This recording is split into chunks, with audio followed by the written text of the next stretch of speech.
Have you ever watched a car crash in slow motion, knowing exactly how it breaks you, but deciding to just step onto the curb instead of screaming? That's what dying and waking up 5 years in the past feels like. I didn't cry. I didn't try to fix his flaws.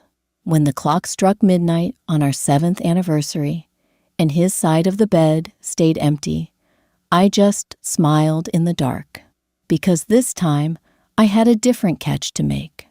Burnt toast scraped against a ceramic plate. That was the first sound. Not choirs of angels. Not the deafening bone-rattling crunch of a truck's grill folding my ribcage into my spine. Just the harsh, rhythmic scraping of a butter knife peeling carbon off cheap wheat bread. My lungs hitched. I sucked in a breath of air that smelled like stale kitchen grease and heavily perfumed shaving cream. My hands flew to my chest, flat, unbroken. The oversized cotton t-shirt, his t-shirt, was dry. No blood pooling on the asphalt. No rain mixing with the copper taste in my mouth. "You're staring, Nori." Dillian stood by the warped kitchen island, wrestling with a navy blue tie. His brow was furrowed mouth, pulled into that familiar, petulant, tight line. He smelled like Old Spice and nervous sweat. He wore the gray poly-blend suit I had bought him on clearance from Macy's. "Did you iron the collar?" he asked, not looking at me. He rarely looked at me anymore. "Mr. Croft is doing a walkthrough of the intern pool today. If I look like a slob, I'm dead in the water." My tongue felt thick, heavy, like a piece of dead meat sitting behind my teeth. I looked past him to the peeling floral calendar pinned to the drywall. November 12th, our 7th anniversary, the exact day I died. In the timeline that felt like a phantom limb, I had reacted to this morning very differently. I had forced a smile.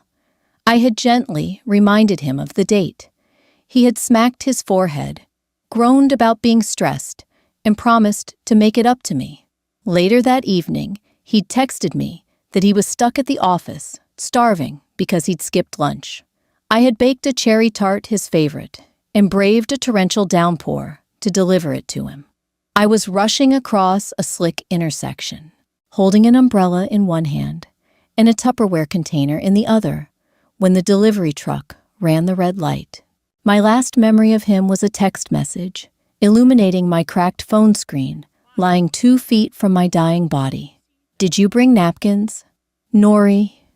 Dillian snapped his voice, pulling me back to the sticky linoleum of our cramped apartment. "The collar. Are you listening to me, or just spacing out again?" "I didn't iron it," I said. My voice sounded strange to my own ears, stripped of the usual soft, placating lilt I spent years perfecting. It was just a flat, dead sound. Dillian paused. He finally looked at me. His hazel eyes, the ones I had spent my early 20s writing terrible poetry about, narrowed in irritation. "Seriously, I asked you last night. You know how important this internship is. If I don't get this permanent position at Croft Enterprises, we're stuck in this dump for another year." "You're stuck?" I thought, a strange, cold clarity settling over my racing heart. I was dead. "I forgot," I said, turning away from him. I walked to the coffee maker. The glass pot was half full of black sludge. I poured a mug. The ceramic was warm against my icy fingers. Dillian huffed a sharp exhale through his nose. He ripped the tie off his neck and threw it onto the counter. "Whatever. I don't have time to argue. I'll just keep my jacket buttoned." He shoved his laptop into his messenger bag, the leather cracking at the seams. "I'm going to be late. Don't wait up tonight. The associates are making us do a data migration, and it's going to take all night." He didn't remember. 7 years, a third of my life, poured into the hollow space of his ambition, and he didn't even have the muscle memory to check the calendar. "Okay," I said. I took a sip of the coffee. It was bitter and acidic. It tasted fantastic. Dillion paused at the door hand on the cheap brass knob. He looked back at me, a flicker of confusion crossing his face. Usually, this was the part where I would rush over, kiss his cheek, tell him he was going to be brilliant, and straighten his lapels. I stayed rooted to the kitchen floor, sipping my terrible coffee. "I'll text you," he muttered, opening the door. "Don't worry about it," I replied, staring back at him over the rim of my mug. "Focus on your boss." The door clicked shut. The apartment fell into a heavy ringing silence, broken only by the erratic hum of the refrigerator. I set the mug down. I walked over to the trash can, picked up the 2 slices of burnt, scraped toast Dillion had left on the plate, and dropped them into the garbage. Then I went to the bathroom and looked in the mirror. Dark circles hung under my eyes. My hair was pulled into a messy frayed knot. I looked like a woman who had spent 5 years surviving instead of living. I traced the line of my collarbone, pressing hard enough to feel the solid, unyielding bone. I was alive. I was 25 again. The heavy, suffocating chain of my devotion to Dillion Holmes was completely, cleanly severed. I didn't cry. I didn't break down. A slow, unfamiliar smile stretched across my lips. Happy anniversary to me. Subway cars always smell like damp wool and copper. It's a sensory cocktail that usually made my stomach churn, but today I inhaled it like mountain air. I sat on the hard plastic seat, a worn leather portfolio resting on my knees. Inside was a laptop that hadn't been opened in 2 years. Before I met Dillion, before I decided that working double shifts at a bakery to pay his tuition was an act of noble love, I was a UX designer. A good one. I had spent my college years obsessed with the psychology of user interfaces, how a slight shift in color or button placement could change a person's entire emotional state. I had given it up because Dillion felt inadequate when I got freelance clients, and he was still struggling to pass macroeconomics. God, I was pathetic. I thought tracing the scuffed edge of the portfolio. The self-disgust wasn't overwhelming. It was just a quiet, factual observation. The train screeched to a halt at the financial district. I stepped out into the crisp November air. The sky was the color of a bruised plum, heavy with the promise of the rain that would, in another life, wash my blood into the storm drains. I walked 3 blocks until I stood in front of the looming glass and steel monolith of Croft Enterprises. It was an architectural marvel, sharp angles and floor-to-ceiling windows that reflected the gray city back at itself. Dillion always spoke of this place like it was Olympus. To me, right now, it was just a building. I pushed through the revolving doors. The lobby smelled of ozone expensive floor wax and the faint, sharp tang of bleached lilies arranged in a massive vase on the reception desk. The security line was chaotic. A crowd of frustrated people in business casual were huddled around 3 sleek, minimalist self-check-in kiosks. A red warning light was pulsing softly on the screens. "It won't scan the QR code." A harried woman in a trench coat complained aggressively, tapping the glass. I approached the kiosks. There was a man standing near the edge of the crowd, watching the chaos. He wasn't wearing a security uniform. He wore a charcoal suit that fit perfectly across his broad shoulders, though the jacket was unbuttoned and his tie was slightly loosened. He had dark hair, prematurely graying at the temples, and a face that looked like it had been carved from stone and then left out in the weather. He was rubbing the bridge of his nose, looking deeply, profoundly exhausted. I ignored him and stepped up to the kiosk, furthest to the right. "Miss, they're down," the man in the charcoal suit said. His voice was a low, gravelly baritone that vibrated slightly in the echoing lobby. The optical sensors aren't recognizing the contrast on mobile screens. I didn't look at him. I leaned over the kiosk. The interface was beautiful, sleek, dark mode, minimalist font. It was also incredibly stupid. "The sensor is fine," I muttered mostly to myself, dropping my portfolio onto the floor. I tapped the bottom right corner of the screen 3 times to bring up the hidden administrative overlay. The UX is prioritizing aesthetic over function. The contrast ratio on the background is 3:1. When the screen glare hits it, the camera lens overcompensates and blows out the barcode. I navigated through the raw code interface with rapid muscle memory taps. "What are you doing?" The man stepped closer. He smelled faintly of cedar black tea and dry cleaning chemicals. "Fixing a very expensive mistake," I said. I changed the background hex code parameter from a soft charcoal to a stark, jarring white, overriding the aesthetic lock. The screen flashed bright. "Try it now," I told the harried woman in the trench coat. She hesitantly held her phone under the scanner. A cheerful chime echoed, and a visitor badge spat out of the slot. The crowd let out a collective murmur of relief and quickly formed a line behind the working machine.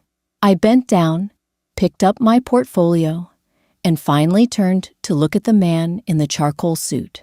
Up close, his eyes were a startling, piercing shade of pale blue. They were sharp, analytical, and currently fixed on me with intense curiosity. "You ruined the interface design," he said, though his tone wasn't accusatory. "I made it usable," I countered, brushing dust off my knee. "A beautiful door is useless if nobody can find the handle. Your designers prioritized looking sleek over the physical reality of lobby lighting. It's a rookie mistake disguised as high-end minimalism." He tilted his head, studying me.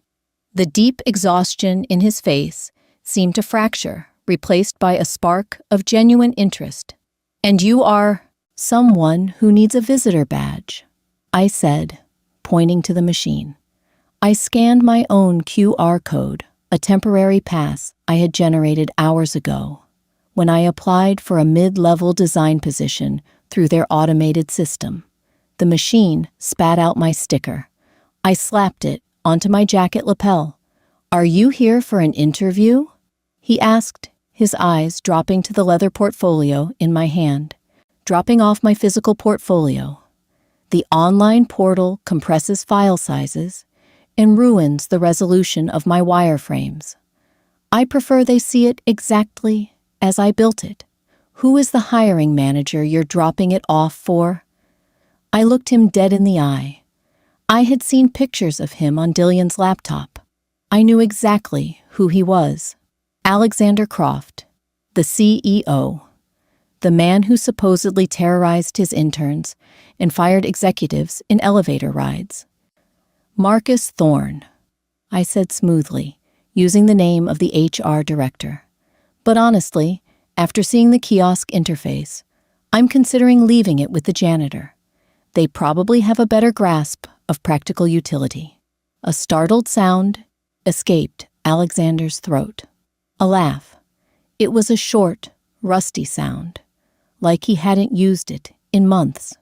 "Leave it with me," he said, holding out a large, calloused hand. "Why, you look like you already have enough broken things to fix today," I said, nodding toward the other 2 malfunctioning kiosks. Alexander dropped his hand, a slow, predatory smile, touching the corners of his mouth. "Because I'm the one who approved that beautiful, useless design, and I prefer to clean up my own messes." I stared at him. The air between us felt suddenly charged thick with an unspoken assessing tension. I didn't blush. I didn't stammer. The old Nori would have been intimidated by the wealth and power radiating off him. The dead Nori just saw a tired man who needed a better designer. I handed him the leather portfolio. "Nori Taylor," I said. "Alexander Croft." He replied, taking the heavy folder. His fingers brushed mine. They were warm. "I'll read it, Nori Taylor." "Make sure you do," I said, turning on my heel. "The contrast ratio on my resume is perfectly calibrated." Neon lights from the diner window cast long, garish red and blue shadows across the sticky formica table. I sat in a cracked vinyl booth across the street from the Croft Enterprises building. The rain had finally started lashing against the glass in heavy, violent sheets. I watched the taillights of cars blur on the wet asphalt.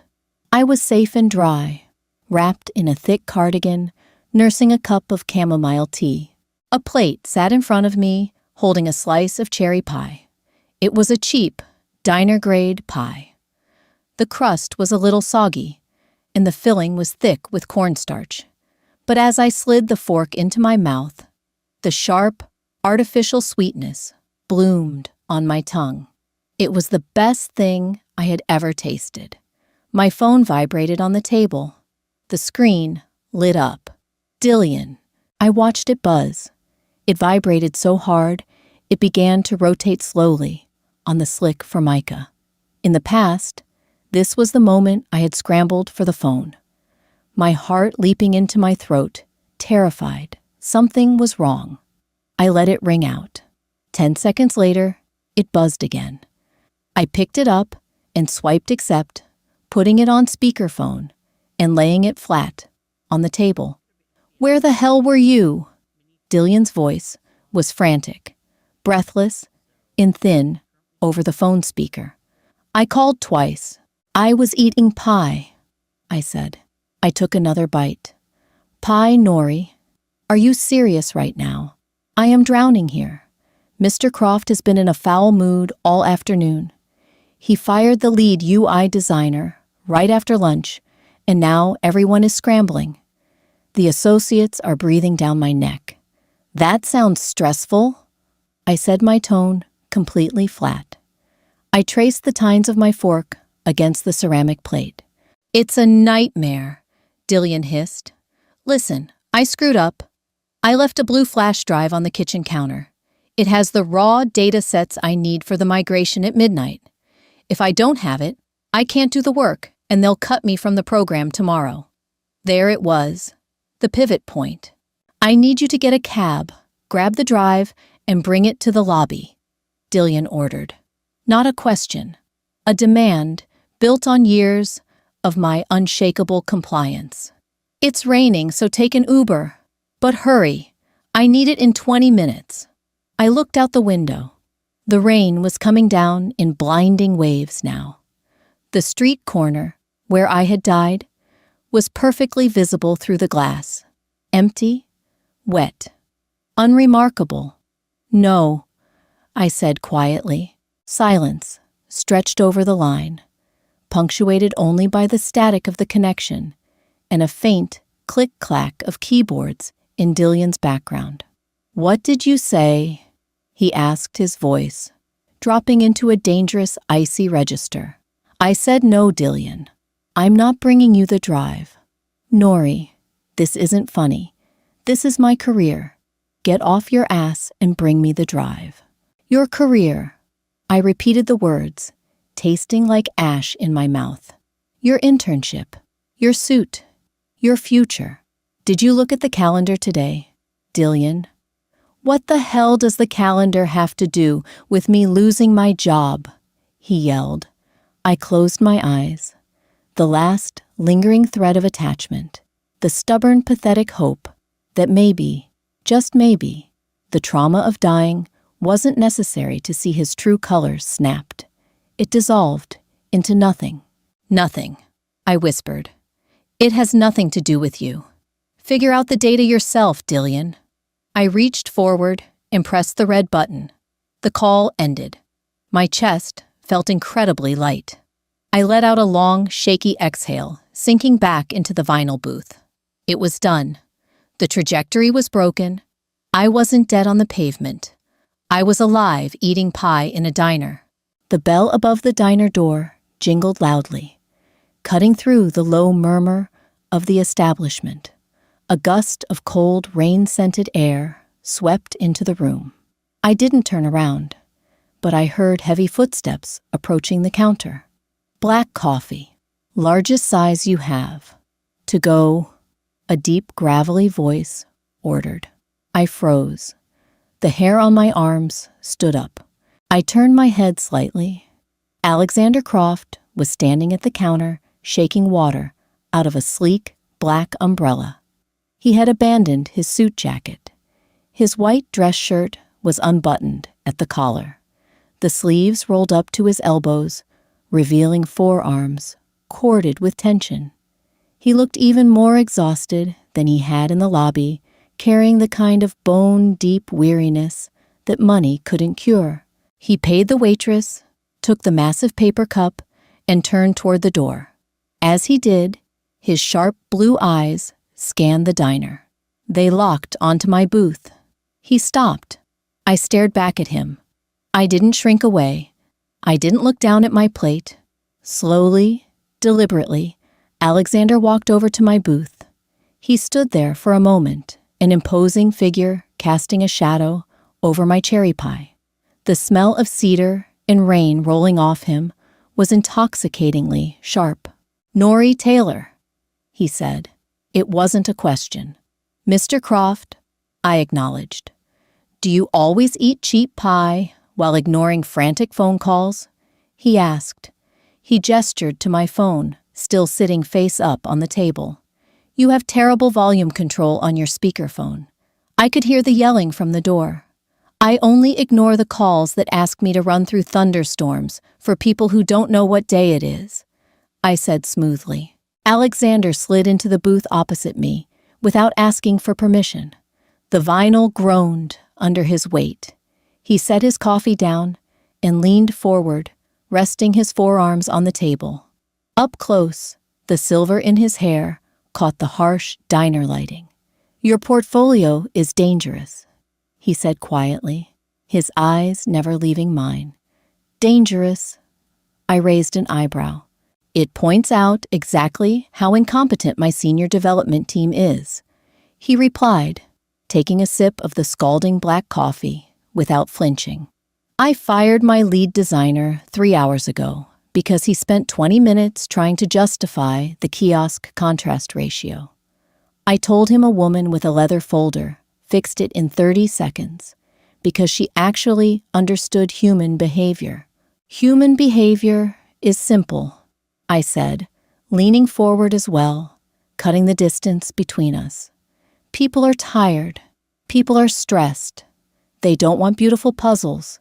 They want doors that open when they push." Alexander watched my mouth as I spoke a strange intensity, darkening his expression. "And what do you want, Nori Taylor?" I looked at this man, the titan of industry, the terrifying boss my boyfriend cowered before. I thought of the empty, suffocating life I had just escaped. "I want a job that respects my time," I said, my voice steady, stripped of all pretense. "And I want to finish this pie." Alexander Croft looked at me for a long, silent moment. Then the corners of his eyes crinkled. He reached into his shirt pocket, pulled out a sleek, minimalist business card, and slid it across the sticky table until it touched the edge of my plate. "My private line," he said. "Call it tomorrow at 9 a.m. We need to talk about doors that actually open." He stood up, grabbed his coffee, and walked out into the rain. I watched him go, the card, glowing stark white against the red Formica. For the first time in 7 years, I felt a genuine thrill of anticipation. The game had changed, and I held all the cards. Morning sunlight bleached the apartment, a harsh, unforgiving yellow. Dust motes danced in the shafts of light, piercing the blinds, settling on the empty space where Dillion's keys usually sat. Sleep hadn't come easily, but it wasn't the agonizing, tear-soaked insomnia of my past life. My mind had hummed with the steady mechanical rhythm of a server rack, processing the sheer impossibility of breathing today's air. Coffee brewed, smelling of cheap hazelnut and burnt plastic. Pouring a cup, my gaze drifted to the stark white business card resting on the scarred Formica counter. Alexander Croft's private line. Dialing the number felt heavier than it should have. Pressing the phone to my ear, my pulse fluttered against my throat. Croft. His voice was a low rumble, instantly recognizable, layered with the ambient noise of city traffic and clicking keyboards. Nori Taylor, you told me to call. Silence, stretched for 2 beats. A sharp exhale followed. You're punctual. 10 a.m., 50th floor. Don't bother with the receptionist, just scan the temporary pass you hacked yesterday. Hanging up, a cynical laugh bubbled up from my chest. This wasn't a fairy tale. Men like Alexander didn't hand out jobs because of a witty diner conversation. They did it because they saw a tool they could use. Fortunately, being a useful tool paid a lot better than baking cherry tarts. Stepping off the elevator onto the 50th floor 2 hours later hit me with a wall of sensory input. Ozone expensive espresso and the distinct dry scent of thousands of reams of high-grade printer paper. The executive level was a masterclass in aggressive minimalism. Slate floors absorbed the sound of my sensible loafers. Taylor. Alexander stood at the end of a glass-walled corridor. He wore a navy suit today, tailored so sharply it looked like armor. His tie was perfectly knotted, a stark contrast to the disheveled man in the diner.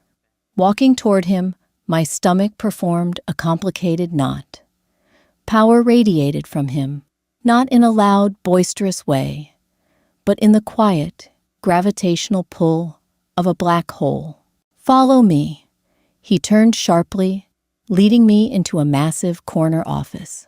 Floor-to-ceiling windows offered a dizzying view of the city, rendering the yellow cabs below into crawling insects. Sit. He gestured to a Barcelona chair that probably cost more than my college tuition. He didn't sit behind his massive oak desk. Instead, he leaned against the front of it, crossing his arms, his pale blue eyes pinning me in place. Your portfolio. He tossed the familiar leather folder onto the glass coffee table between us. It landed with a heavy, satisfying thud. It's aggressive. Your wireframes strip away every useless aesthetic choice my marketing team spent 6 months agonizing over. You prioritize user flow over brand identity. My hands folded tightly in my lap. Brand identity doesn't matter if the user abandons the checkout page, because the loading animation takes 4 seconds. People have zero patience, Mr. Croft. They want the dopamine hit of a completed task. You're putting velvet ropes in front of the cash register. A muscle ticked in his jaw. Alexander. Excuse me. Call me Alexander. Mr. Croft is for interns who are terrified of me. A sudden phantom smell of Dillion's nervous sweat from yesterday morning wafted through my memory. Interns who are terrified of me. All right, Alexander. Why am I here? Because my lead UI designer is currently boxing up his desk on the 40th floor. The beta launch for our new financial software is in exactly 6 weeks. The interface is a disaster. It's cluttered, it's arrogant, and it makes people feel stupid. I need someone who understands that human beings are fundamentally impatient and flawed. He leaned closer, The scent of cedar and expensive shaving soap enveloped me. "Can you fix it?" Fear cold and sharp spiked in my veins. 6 weeks to overhaul a flagship enterprise software interface. It was a suicide mission. But beneath the fear, a violent feral hunger clawed its way to the surface. Give me full administrative access to the codebase and permission to override the marketing department without a committee vote. My voice sounded detached, like it belonged to a different woman. Alexander's lips twitched. It wasn't quite a smile, more a baring of teeth. "You start today. HR will send your contract by noon. You answer only to me. Don't make me regret this, Nori."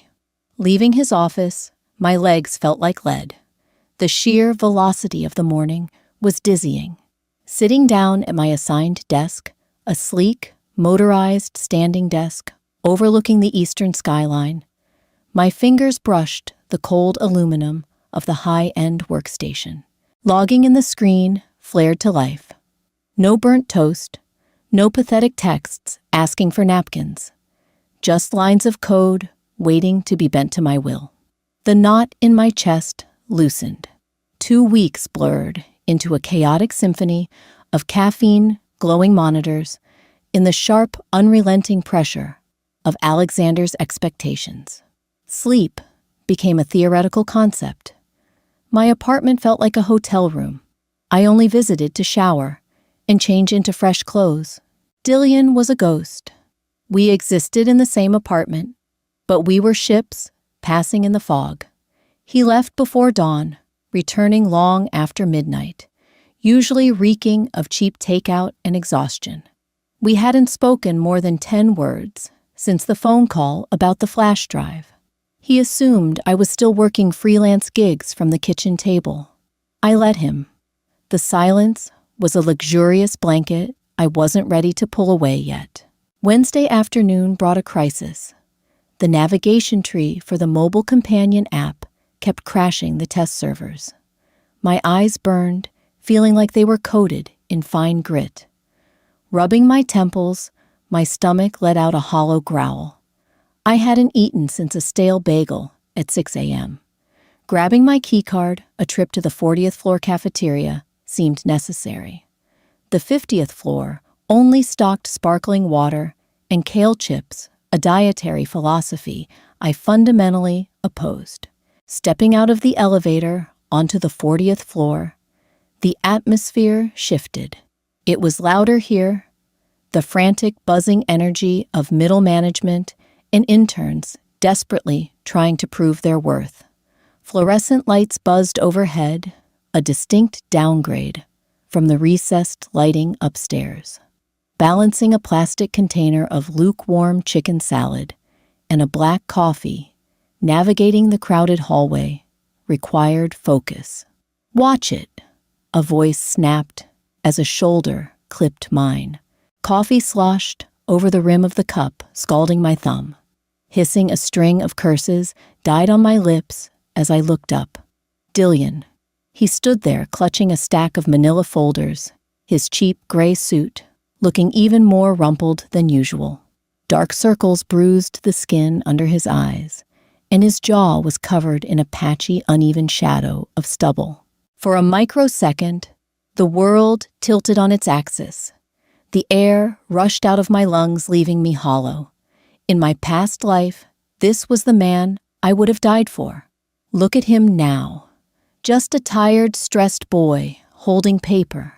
Dillian's eyes widened, tracking from my face down to the sleek, black corporate badge, clipped to my silk blouse. A blouse that cost more than his entire weekly stipend. "Nori?" His voice cracked a pathetic squeak over the dull roar of the hallway. "What? What are you doing here?" My thumb throbbed from the burn. Wiping the spilled coffee onto my dark trousers, my gaze met his. "Eating lunch." "Lunch here." He looked wildly around the hallway, as if expecting security to descend on me. "You can't be here. This is a restricted floor. If the associates see you, They'll think I brought my girlfriend in to goof off. I'm already on thin ice after that data migration disaster. The sheer audacity of his narcissism hit me like a physical blow. Even now, seeing me standing in the middle of his office, building wearing professional clothing, his brain could only process the situation through the lens of how it affected him. I'm not your girlfriend visiting you on a field trip, Dillian. My tone was quiet, lethargic almost. The adrenaline I expected to feel was entirely absent, just a dull, sticky disgust. Then why are you wearing a badge? He lunged forward, grabbing the lanyard hanging around my neck. A spark of genuine anger ignited in my gut. Swatting his hand away, hard, the loud smack of skin on skin echoed over the murmur of the nearby cubicles. Several heads popped up over the fabric partitions. Don't touch me. My voice dropped an octave, laced with a venom I didn't know I possessed. Dillian stumbled back, rubbing his hand, his face flushing a deep, mottled red. Are you insane? You're going to get me fired. Just leave. Go back home. I work here, Dillian. The words tasted metallic and satisfying. He froze. His mouth opened, then closed. He looked like a fish suffocating on a dock. You. What? As. What a secretary. You don't have a degree. I'm the lead UX architect for the new financial platform. Dillian let out a harsh, barking laugh. It sounded brittle and panicked. Right, sure. Croft Enterprises just hired a college dropout to run their flagship software. Are you having a mental breakdown? Nori, is this because I missed our anniversary? Before a response could form, a heavy, oppressive silence fell over the hallway. It was absolute. The frantic typing stopped. The murmuring ceased. Footsteps, slow and deliberate, approached from behind me. The scent of cedar and dry cleaning chemicals washed over the stale cafeteria smells. Is there a problem here, Mr. Holmes? Alexander's voice wasn't loud, but it possessed a lethal softness. Dillian's face drained of all color. He looked past me, his eyes widening in sheer, unadulterated terror. He practically folded in on himself, his posture crumbling. Mr. Croft. Dillian stammered, his vocal cords failing him. No problem. Nori here was just leaving. Alexander stepped up beside me. He didn't look at Dillian. He looked down at my hand, at the red, blistering skin on my thumb where the coffee had spilled. Miss Taylor, Alexander said, his voice dropping to a low murmur that somehow carried across the silent floor. I explicitly asked you to review the beta wireframes by 2 o'clock. Why are you wasting company time arguing with an intern? Dillian flinched as if he had been struck with a whip. The word intern hung in the air, a heavy, dismissive anchor. My apologies, Alexander. My voice was steady, betraying none of the chaos churning in my stomach. I was just getting lunch. Mr. Holmes bumped into me. Alexander finally turned his glacial gaze to Dillian. The older man's eyes narrowed into slits of pure, calculating ice. Mr. Holmes, this is the executive floor's lead architect. If you ever speak to her in that tone again, or if you ever physically touch an employee in my building, you will not only be terminated, but I will personally ensure your resume is radioactive in this city. Am I understood? Dillian was trembling, literally shaking. He swallowed hard, his Adam's apple bobbing erratically. Yes, sir, I understand. Get back to the data basement, Alexander commanded, dismissing him with a microscopic flick of his wrist. Dillian didn't look at me. He turned and practically sprinted down the hallway, the manila folders clutched to his chest like a shield. Watching him retreat, a strange knot of nausea and triumph twisted in my gut. Your hand is burned. Alexander noted his tone, shifting abruptly, from executioner to something strangely observant. "It's fine. Just coffee." He reached out his large hand, gently wrapping around my wrist. His grip was warm, solid, and entirely professional, yet it sent a jolt of electricity up my arm. He examined the red mark. "Go to the 50th floor bathroom. Run it under cold water. Then come to my office. We need to fix the navigation tree." He dropped my wrist and walked away, the sea of cubicle workers, parting for him like the Red Sea. Standing in the fluorescent-lit hallway, smelling spilled coffee and cheap chicken salad, my lungs finally expanded to their full capacity. The collision had happened, and for the first time in my life, I wasn't the wreckage. Water from the stainless steel faucet rushed over my blistered thumb, the freezing temperature sending a sharp, stinging relief up my forearm. Staring into the mirror of the 50th floor executive washroom, a stranger stared back. The dark circles were fading, replaced by a tight, focused intensity.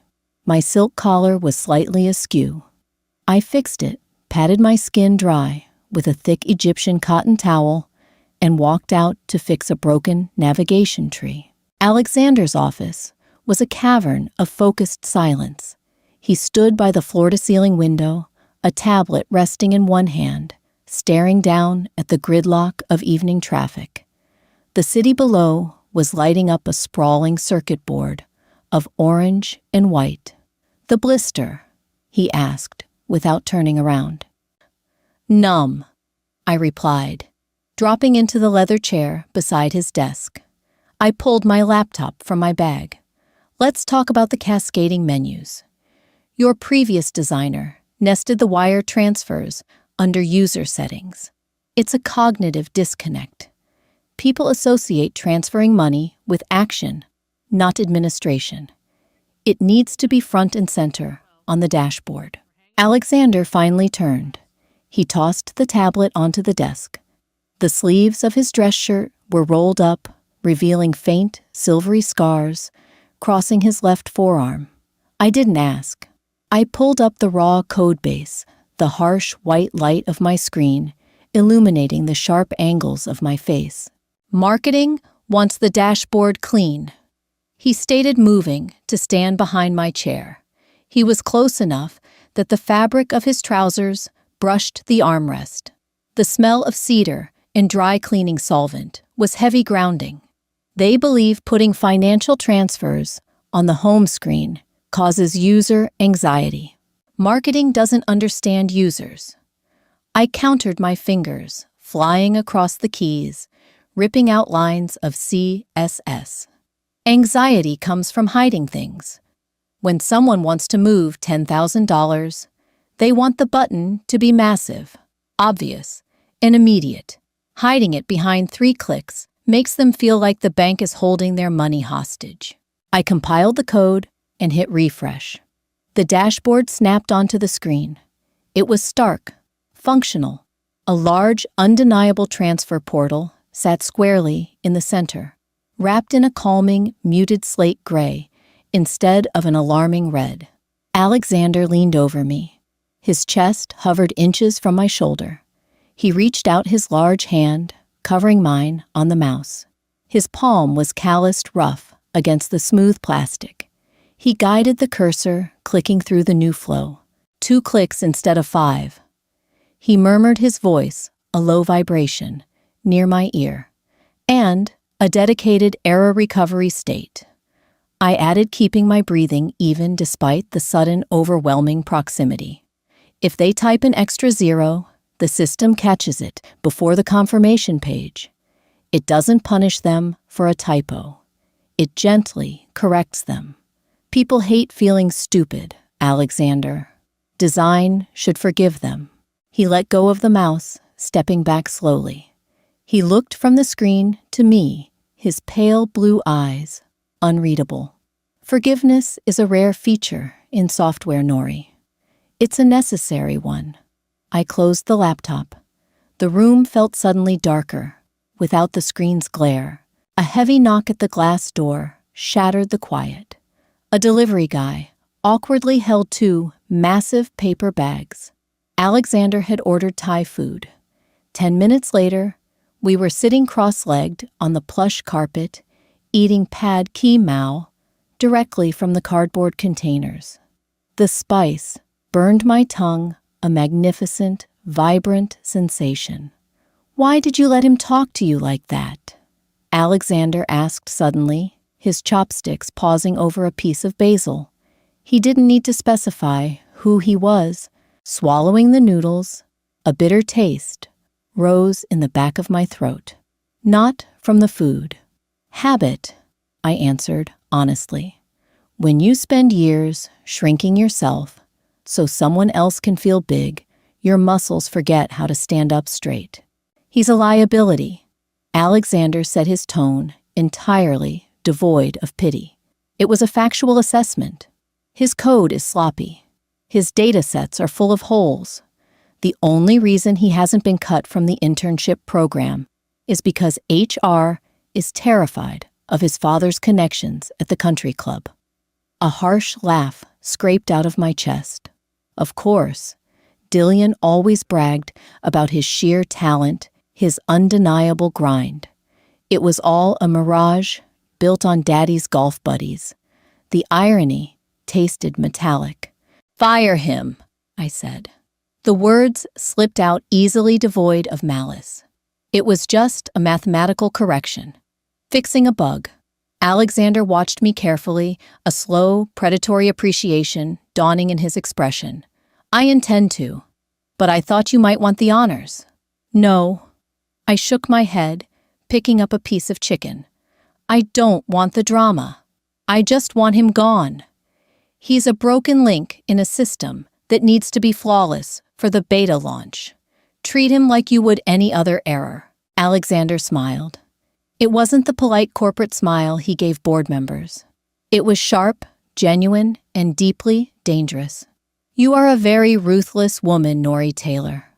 "I'm just a woman who finally woke up," I murmured, staring into the dark soy sauce coating the noodles. We worked until 2 a.m. When we finally packed up, Alexander walked me to the elevators. The building was a silent tomb, humming with the low vibration of the server farms several floors below. As the elevator doors slid open, he reached out his fingers, lightly, brushing the silk fabric of my shoulder. "Go home. Sleep. Don't look at a screen until noon." "I have the database migration to review," I protested, stepping into the stainless steel box. "Noon." He repeated his voice, dropping into that quiet, absolute register of command. "That's an order, lead architect." The doors slid shut, cutting off the sight of him standing in the dim hallway. Leaning against the metal wall, a deep, shuddering breath rattled my ribs. The trajectory was changing faster than my brain could compute. I wasn't just surviving anymore. I was building an empire. Cardboard boxes possess a distinct, depressing odor. It's a mix of dry paper pulp and the stale, lingering scent of wherever they were stored. My apartment smelled entirely of it by Friday afternoon. Taking Alexander's advice, mostly I had taken a half day. But instead of sleeping, I drove to the nearest hardware store, bought 30 moving boxes, and began the brutal process of untangling my life from Dillian's. It was shockingly easy. 7 years together, yet almost everything in this cramped, peeling apartment belonged to him or was bought for him. The gaming console, the massive television, the ugly faux leather recliner that swallowed half the living room. My belongings fit into 3 boxes. Clothes, a few scattered books, my mother's cast iron skillet. Packing tape screeched loudly, a harsh tearing sound that echoed off the bare walls. I sealed the final box containing my winter coats, dragging it toward the front door to join the small pile. Wiping a smudge of grime off my forehead, I surveyed the space. It looked hollow. The lock clicked. My heart didn't race. It didn't stutter. It just maintained its steady, calm rhythm. The door pushed open, and Dillian stumbled in. He looked terrible. His tie was undone, hanging loosely around his neck like a broken noose. He smelled heavily of cheap draft beer and sour sweat. It was barely 3 p.m. He stopped dead in his tracks, his bloodshot eyes darting from the stack of boxes to me, standing in the center of the room in my tailored slacks and a crisp white blouse. "What is this?" he slurred, slightly, gesturing clumsily at the cardboard. "I'm moving out," I stated, picking up my purse from the counter. Dillian blinked slowly, his brain struggling to process the visual information. He kicked the door shut behind him. "Moving out, Nori. Stop playing games. I had a horrible week. I don't have the energy for one of your dramatic episodes." "It's not an episode, Dillian. I've signed a lease on a place closer to the office." He let out a derisive snort, walking toward the kitchen to open the refrigerator. "Right. Closer to the office? Are you still pretending you work at Croft? I talked to the guys in HR. They laughed when I told them you claimed to be the lead architect. They said the new lead was poached from a massive tech firm." He grabbed a beer, cracking it open with a loud hiss. He took a long swallow, his Adam's apple bobbing. "I know you're mad about the anniversary." He continued, his tone shifting to a patronizing, sickeningly sweet register. "I know I messed up.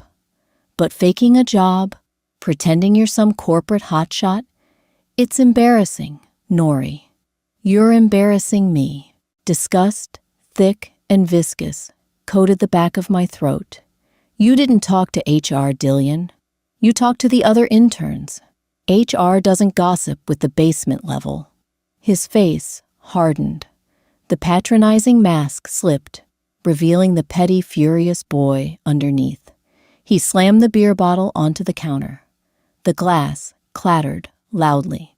"Who the hell do you think you are?" he snapped, taking a step toward me. "You bake bread, Nori. You fix my collars. You don't know a damn thing about enterprise software. You're trying to punish me by making up this pathetic fantasy." I didn't back away. I reached into my purse, pulled out the heavy matte black Croft Enterprises keycard, and tossed it onto the kitchen island. It slid across the cheap linoleum, stopping inches from his beer. Dillian stared at it. The gold lettering N. Taylor Executive Level Lead, UX Architect, caught the afternoon light. "Call Alexander." I challenged my voice, dropping to a whisper that cut through the room like a scalpel. "Call him and ask him who completely rewrote the beta interface you're supposed to be testing next week. Call him and ask him why he threatened to blacklist you from the industry." Dillian's hands began to shake. He reached out his fingers, hovering over the card, but he didn't touch it. It was as if he believed it would burn him. "You," he stammered, the alcohol haze instantly evaporating, replaced by a pale, creeping panic. "You slept with him." The accusation hung in the air, heavy and predictable. It was the only metric a man like Dillian could use to measure a woman's success. If she surpassed him, she must have cheated the system. A sharp, unyielding anger flared in my chest, but I suppressed it. Anger was an emotion reserved for people you cared about. "I didn't have to," I replied, my tone devoid of inflection. "I just had to be smarter, faster, and infinitely more capable than you." Which it turns out wasn't a very high bar to clear. "You used me," Dillian yelled, his voice cracking, spittle flying from his lips. He lunged forward, grabbing my arm. His grip was bruising, desperate. "You used my connections. You stole my opportunity." I looked down at his hand, gripping my forearm, then back up at his face. The pathetic entitlement radiating from him was staggering. "Let go of me," I commanded quietly. He didn't. His grip tightened. "You owe me, Nori. I let you live here. I put up with your depressing moods. You are going to get me a permanent position. Do you hear me? You owe me." Moving with a swiftness that surprised even myself, I twisted my arm against his thumb, breaking his grip instantly. He stumbled back, clutching his hand. "I don't owe you oxygen, Dillian," I said, picking up my keycard and sliding it back into my purse. "I paid the rent. I paid your tuition. I bought the groceries. I built your entire pathetic life while you played video games and pretended to be important." I picked up my keys off the counter. I detached the apartment key from the ring and let it drop onto the floor. It hit the wood with a hollow clink. "There's a mover coming for those 3 boxes tomorrow morning at 8, I told him, walking toward the door. "Don't be here." "Nori!" He shouted, his voice echoing in the stairwell as I pulled the door open. "Nori, you can't just leave. What am I supposed to do?" I paused on the threshold. I looked back at him one last time. He looked small, insignificant, a glitch in a system I had finally patched. "Figure it out yourself," I said. I pulled the door shut behind me, the heavy click of the latch sounding exactly like the snap of a broken bone resetting into place. The air in the hallway smelled like bleach and old carpeting.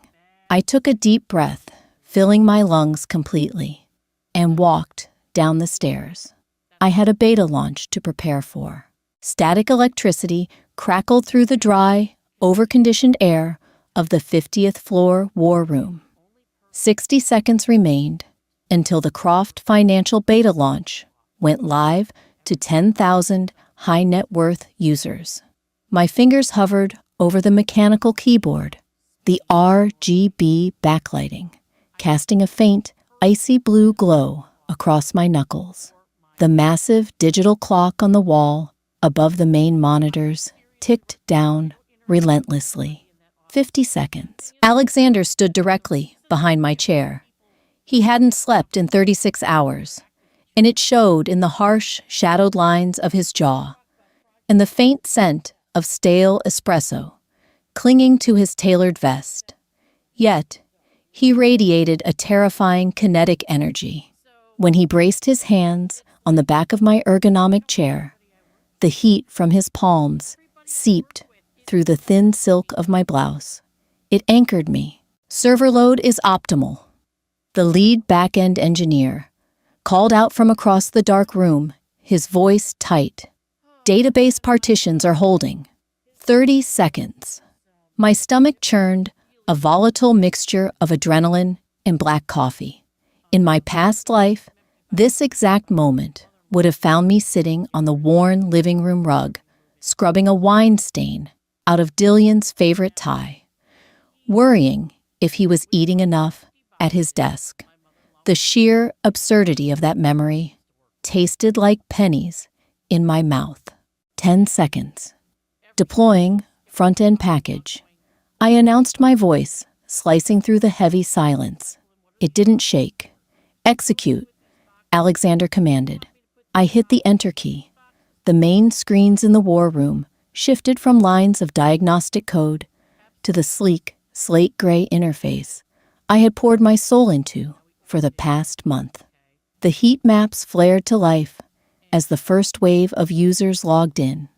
Green pulses cascaded across the global map, indicating successful logins and smooth navigations.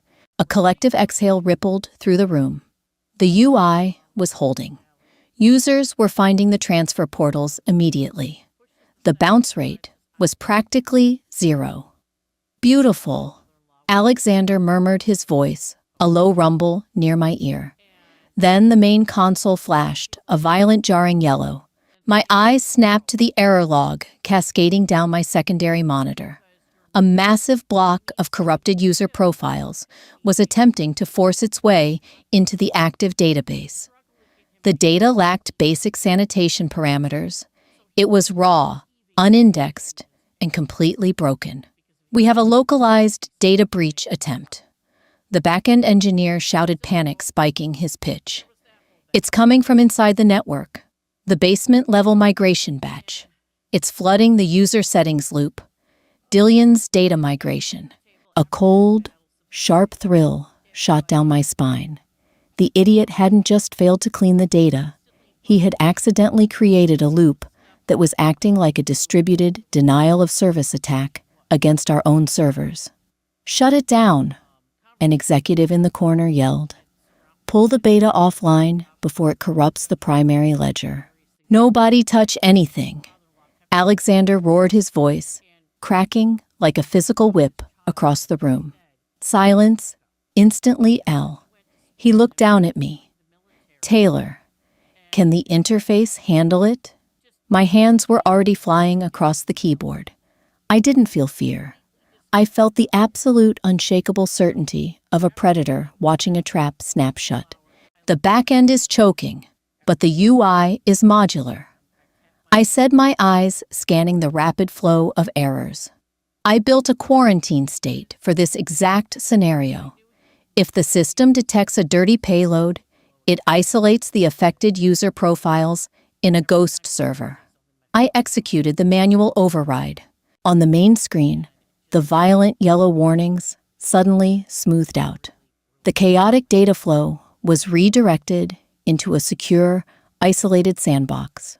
For the affected users, the screen simply displayed a beautifully rendered, calming animation of a vault locking with the text, "Optimizing your security settings. Please check back in 5 minutes.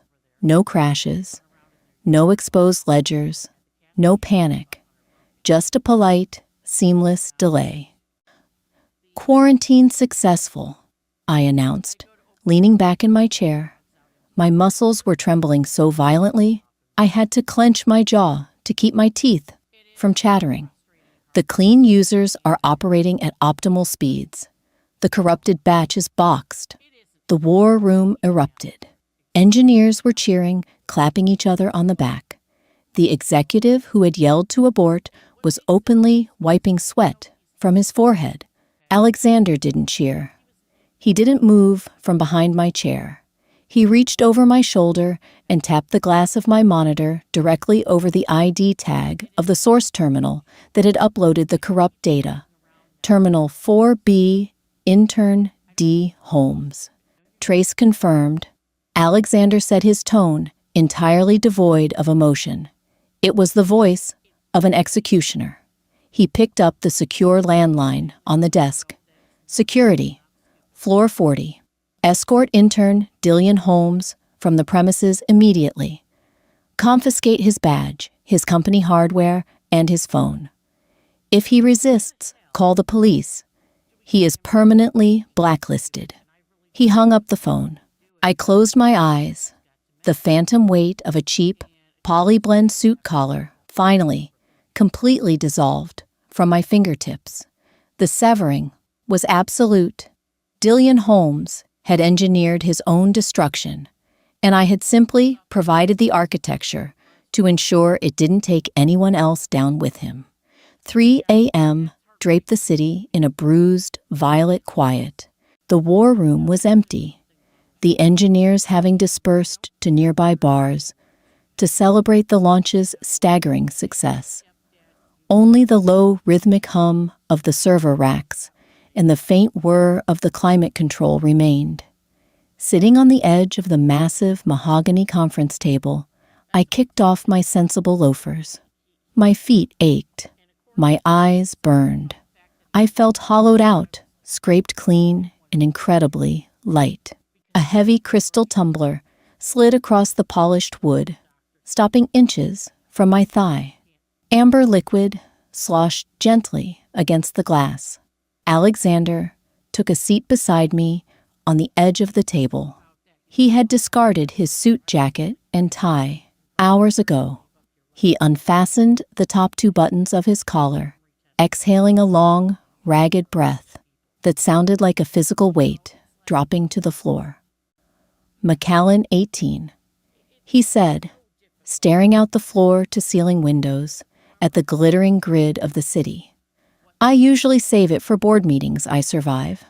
Tonight seems to qualify. I picked up the glass. The heavy crystal felt cool against my skin. Taking a slow sip, the scotch burned a brilliant smoky path down my throat. It tasted like expensive wood and victory. He cried, Alexander noted quietly.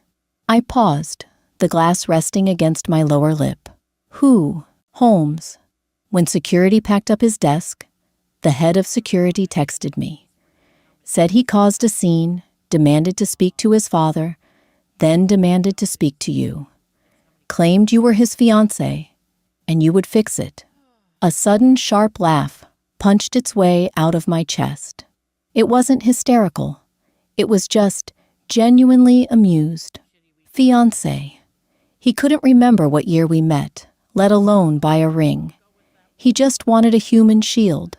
You aren't a shield, Nori, Alexander said, turning his head to look at me. The pale blue of his eyes caught the ambient light of the city. You're a weapon. A highly effective, terrifyingly precise weapon. Is that a compliment, Alexander? It's a job offer. He reached into his pocket and pulled out a sleek, heavy silver pen, tossing it onto the table between us. My chief technology officer is retiring in 6 months. Alexander continued his gaze, never leaving mine. I want you to shadow him starting Monday. When he leaves, you take the title. You rebuild the entire digital infrastructure of this company. You tear down every useless, aesthetic-driven interface, and you make it functional. You make it yours. My breath hitched. CTO. It wasn't just a promotion. It was the keys to the kingdom. It was a level of wealth and authority that the girl who baked cherry pies in a peeling apartment couldn't have comprehended. But I wasn't that girl anymore. I was the woman who built the quarantine state. I don't have an Ivy League degree. I pointed out, tracing the rim of my glass. The board will have a stroke. Let them, Alexander replied, smoothly. They care about the stock price. Today, your interface saved us a $30 million data corruption scandal. They will swallow whatever credentials you hand them. He leaned closer. The scent of cedar and scotch washed over me, intoxicating and dark. You don't need a degree to understand how broken things work, Nori. You just need to know how to rebuild them. And you rebuild things better than anyone I have ever met. His hand moved large and warm, covering mine where it rested on the mahogany table. The calluses on his palm were a stark contrast to the smooth wood. The touch wasn't desperate or frantic, like Dillion's always was. It was solid, unyielding, a grounding wire in a high-voltage storm. I don't want a savior, Alexander, I whispered, the vulnerability slipping out before I could lock it down.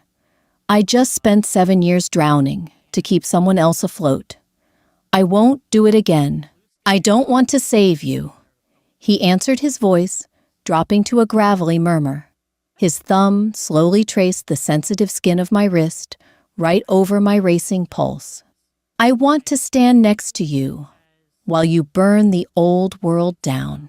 I looked at our hands, the contrast of his dark skin against my pale wrist, the shared silence, the mutual unspoken understanding of two people who operated purely on logic, finally finding an equation that balanced perfectly. I pulled my hand out from under his. For a fraction of a second, a flicker of something raw rejection perhaps crossed his face. Then, I picked up the silver pen. I took a spare napkin from the delivery order we had eaten hours ago and clicked the pen open. I wrote down a single number, a salary. It was an obscene number, a number that would make a seasoned executive choke. I slid the napkin across the table to him. That's my starting base. I said, my voice steady.